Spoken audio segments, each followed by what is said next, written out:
చాలా ఏరియాల్లో గ్రామీణ ప్రాంతాల్లో తెలుగుదేశం కూటమి మద్దతు బట్టిన అటు గెలిచింది బేసిక్. ఇక్కడ జగన్ దగ్గర అయితే అవ్వదనేసి వాళ్ళ ఉద్దేశం అంతే. ఇప్పుడు రాజకీయం చెయ్యాలా ప్రజాసేవ చేయాలి రెండే. జగన్ ప్రజాసేవ చేశాడు, చంద్రబాబు రాజకీయం చేస్తున్నాడు. సింపుల్ లాజిక్ అక్కడ అంతే. కాబట్టి జగన్ అనేటువంటి వాడు నచ్చకపోవచ్చు. రాజకీయ పార్టీ నాయకుడికి రాజకీయంగా చేయాలనిపిస్తుంది.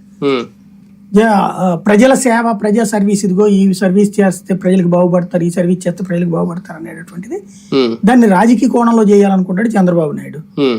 అసలు ఈ రాజకీయం ఎందుకు మధ్యలో, ఇదంతా ఎలక్షన్ అయిపోయాక రాజకీయం ఉండకూడదు, అడ్మినిస్ట్రేటివ్ గా ఉండాలనుకుంటాడు జగన్మోహన్ రెడ్డి.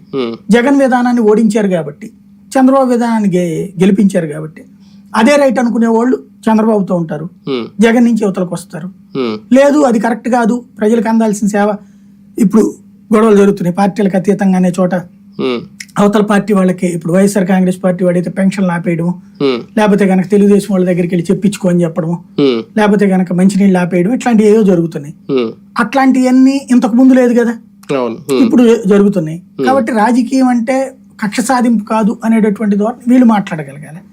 వీళ్ళకు ఉంటే గనక ఇటు ఉంటారు, అది రాబోయే రోజుల్లో తేలుతుంది. తాజాగా జరిగిన కేబినెట్ భేటీలో 2 కీలక అంశాలు ప్రస్తావన గురించి. ఒకటి ఏంటి అంటే చంద్రబాబు నాయుడు గారు మళ్ళీ పాత బాబు గారు బయటకు వస్తున్నారా, ఎమ్మెల్యేలు మంత్రులు క్రమశిక్షణ తప్పుతున్నారా, వాళ్ళకి వార్నింగ్లు ఇచ్చారు అనేది ఒకటి.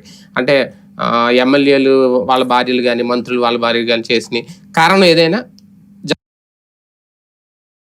జాగ్రత్తగా ఉండాలి అని చెప్పారు అనేది. రెండోది టెండర్ల విధానం రద్దుకు సంబంధించి కూడా వాళ్ళు తీసుకున్న నిర్ణయం, దాని గురించి మాట్లాడింది. ఫస్ట్ చూసుకుంటే నిజంగా ఎమ్మెల్యేల క్రమశిక్షణ తప్పుతూ